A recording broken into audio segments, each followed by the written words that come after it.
Welcome back to the decisive days that shook the 2024 presidential election. And what a summer it's been, one that nobody could have predicted. From President Biden's disastrous debate performance and some plummeting poll numbers to the shocking assassination attempt on President Trump. We see something that said, take a look at what happened.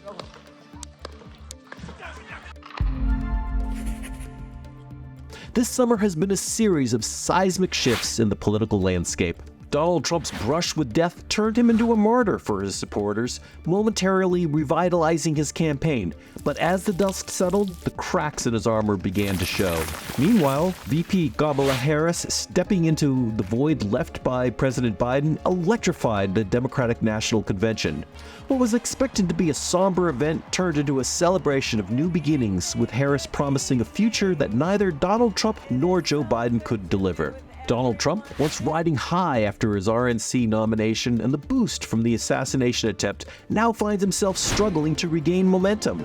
His choice of J.D. Vance as a running mate was met with lukewarm reception, especially when contrasted with Harris's selection of Tim Walz, a choice that energized the Democratic base and positioned her as a candidate of hope and resilience. As the conventions wrapped up, the contrast between the two parties couldn't have been starker. The Democratic National Convention was a moment of pure excitement, a celebration of unity and hope. In contrast, the Republican National Convention felt like a ho-hum affair shadowed by internal conflicts and a lack of enthusiasm. Kamala Harris, stepping up as the new face of the Democratic Party, ignited the room with a campaign of hope and determination, a sharp contrast to Donald Trump's more muted, distracted performance. The contrast didn't end with the conventions. Harris's campaign has become a fundraising juggernaut, raking in over $540 million in the first month of the campaign. In addition to the $540 million, supporters signed up nearly 200,000 volunteer shifts to help the campaign. In stark contrast, the RNC, stripped down to and co-led by Trump's daughter-in-law, has been more focused on lining the pockets of the Trumps than on getting out the vote. Michael Steele, former RNC chair, didn't mince words when he criticized the RNC's focus on Trump, stating, "Since 2015, Trump's rise has led to a diminished Republican Party financially, electorally, and in fidelity to conservative values." The RNC's dilemma is clear. The party is sinking more resources into Trump's legal battles than into grassroots organizing, risking further erosion of their chances in 2024. As the campaigns enter their final stretch, all eyes are on the swing states.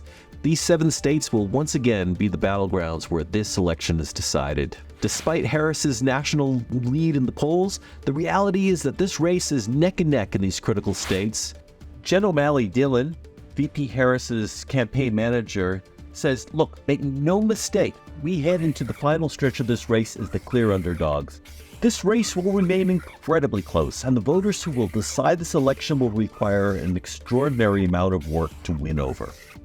Harris's campaign is banking on strong turnout from suburban and minority voters, leveraging her massive fundraising advantage to blanket the states with ads and volunteers. In order to accomplish this goal, the Financial Times reports that Kamala Harris is planning to spend $370 million on advertising between early September and the U.S. election in November, including what her campaign is describing as the biggest digital ad buy in the history of American politics. Trump, however, remains a formidable opponent. His focus on rural America and his base's unwavering loyalty could tip the balance in these tight races. The race is so close that every vote could make the difference. In Arizona, Vice President Harris has the edge by 1 point over former President Trump. As the clock ticks down, the stakes have never been higher. This race, like no other in recent history, will be decided by the voters in these 7 swing states. Every move, every word, every vote counts. To refresh, the critical swing states are Georgia, Pennsylvania, Wisconsin, Nevada, Michigan, and Minnesota. The battle for the White House isn't just about candidates, it's about the messages they're sending to voters.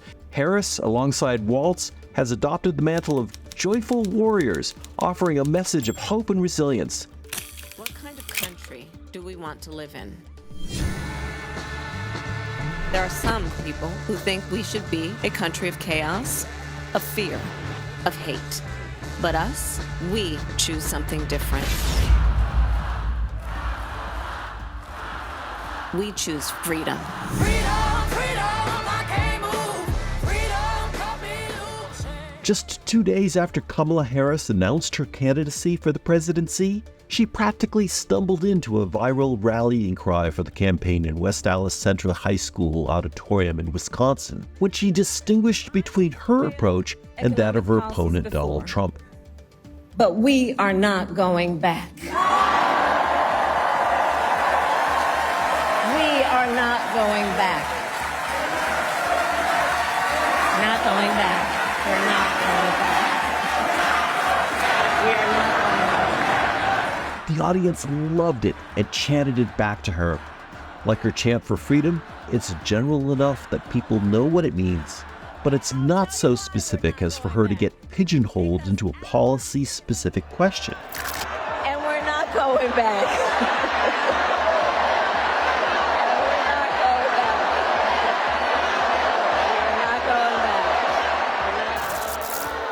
We are not going back. We're not going back.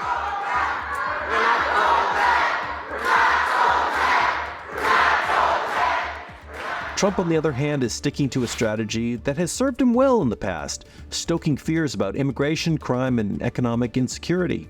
His ads paint a picture of an America on the brink where only his leadership can restore order. Are you better off than you were 4 years ago? Is it easier for you to go and buy things in the stores than it was 4 years ago? Is there more or less unemployment in the country than there was 4 years ago? Is America as respected throughout the world as it was? Do you feel that our security is as safe, that we're as strong as we were 4 years ago? If you don't think that this course that we've been on for the last 4 years is what you would like to see us follow for the next 4, then I could suggest another choice that you have. President Trump. He'll make America great again. But the confident Trump of the past seems to be wavering. Just months ago, he boldly proclaimed, I'm thrilled to be back in Wisconsin with thousands of proud, hardworking American patriots. That's what you are. You built this country. You can see we have an empty podium right here to my right. You know what that is? That's for Joe Biden. I'm trying to get him to debate. I'm calling on Crooked Joe to debate anytime, any place. We'll do it anywhere you want, Joe.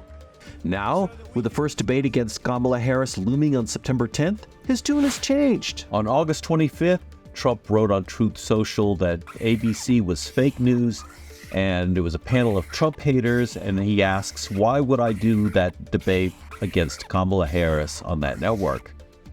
Caitlin Collins said on Bill Maher, If it happens, I still think it's an open question of Really? whether or not it happens. Trump's gonna go, he's got to. You think that Trump is going to pull out? I think Trump is nervous about it. I think I talked to a lot of sources in his world. I think he has really struggled with it. It's not just a narrative or a talking point from Democrats. He really has struggled with how to combat her.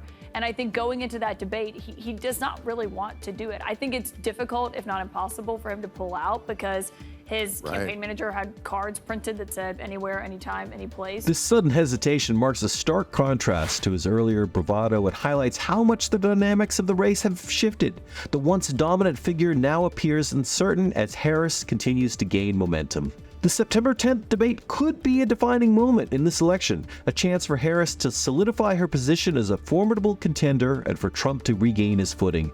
But the race is so tight and so much is at stake that neither candidate can afford to slip, and we may not even have the debate as of this recording. Thank you for watching this series, Decisive Days That Shook the 2024 Presidential Election. You can look for more in our series over here, and I will continue to update this series as the election goes along, and I will see you in the next video.